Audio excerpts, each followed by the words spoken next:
Good evening. There's been a major air crash tonight near the Scottish border. A Pan-American jumbo jet carrying more than 250 people has crashed near the town of Lockerbie in Dumfries. On the night of December 21st, 1988, Pan Am Flight 103 exploded over the quiet Scottish village of Lockerbie, causing wreckage of the plane to crash right into the centre of town. 270 people were killed in what became known as the Lockerbie disaster, the single deadliest terrorist attack in British history. Within minutes of the news breaking, families across the UK and America were scrambling for news about loved ones who were on the flight, and one of those people was Jim Swire, a British doctor whose 23-year-old daughter Flora was unlucky enough to be on boards. Naturally, Jim wanted to know who was responsible for her death, and with accusations of government cover-ups and conspiracy theories swirling around, he began campaigning for a proper investigation. And so began a 30-year search for the truth that would take him from the quiet English countryside to America, the deserts of Libya, and finally to one of the biggest international criminal trials in history. That is the subject of Lockerbie, A Search for Truth, a British drama miniseries starring Colin Firth as Jim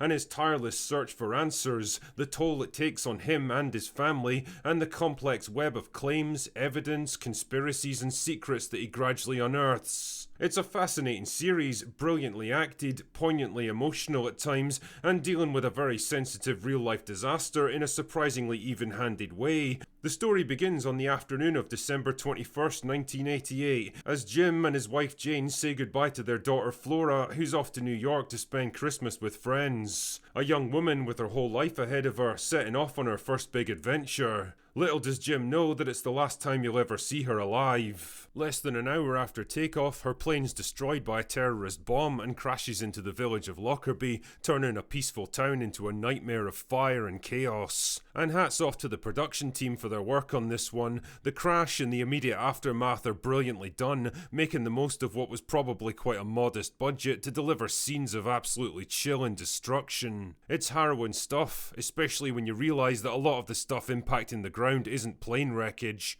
it's bodies. After hours of frantic phone calls, Jim and his family finally get the news they were dreading. Flora was on board the flight, and there were no survivors. As the scale of their loss sinks in, Jim's grief gradually hardens into determination to find out what really happened to Pan Am Flight 103. But as it turns out, finding that truth is going to be a lot harder than he ever could have imagined. Did the Brits and the Americans know about the terror attack in advance? Why are they refusing to launch a public inquiry? How did the bomb even get on board in the first place? And is there any truth to the rumours that the Americans planted evidence to mislead the investigation? Already there's theories that Iranians and Palestinians were involved, but with the British and American governments refusing to give out information, Jim begins to suspect a cover-up, so he teams up with a local reporter to start an investigation of his own. He campaigns relentlessly for action, writes to everyone that'll listen, and even smuggles a mock bomb on board a flight to America to prove how shit the airport security still is. Months slowly turn into years and eventually decades, but still he doesn't give up, and eventually his efforts begin to pay off when the Libyan government agrees to extradite two of their citizens that have been implicated in the bombing. When they're eventually brought to trial, it seems like Jim should finally be able to find some peace, but instead he begins to question the evidence that's been laid out against them. Are they really the guys responsible for his daughter's death, or are they just pawns in a much bigger game? There's a lot to dissect and consider about Lockerbie. On the one hand, it's a genuine effort to make sense of what turned out to be a massively complex investigation spanning decades and pulling in a dozen different countries with conflicting testimonies, hidden agendas and flimsy evidence, all muddled by speculation, theories and rumours. Much like real life, the series raises a lot of questions but provides few concrete answers. The deeper he digs, the more Jim begins to question everything he thought he knew about that night,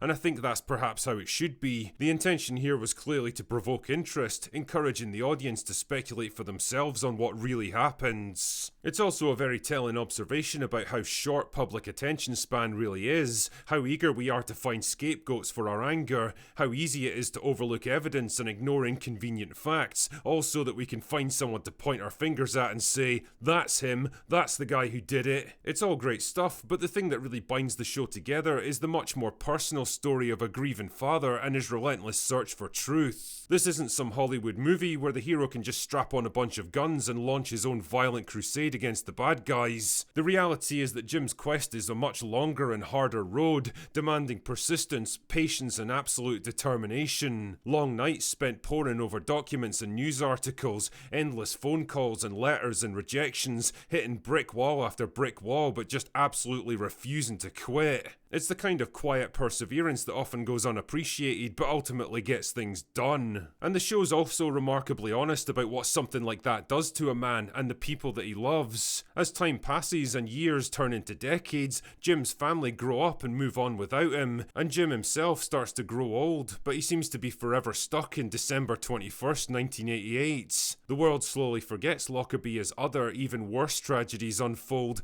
and at times you begin to question what his real motives even are for this. Is it really a search for truth and answers anymore, or has he been obsessed with this for so long that he literally has nothing else in life? Is he really a fearless campaigner for justice, or just an old man trapped in the past, afraid to move on and let go? There's a pretty telling scene near the end where he encounters a young woman who asks about the Lockerbie badge he's wearing, and he realises that she's never even heard of it. This thing that's consumed his entire life for the past 30 years is old news now, largely forgotten by the younger generations who never lived through it. To this day, there's never been a full public inquiry into the disaster, and the British and American governments have kept most of their files locked away, probably forever. Because as most of us know, that's one of the few things that governments are really good at. As the series itself acknowledges in its final scenes, we may never know for sure who was responsible for the disaster, but we should also never forget the 270 lives that were lost that night in December 1988. Anyway, that's all I've got for today. Go away now.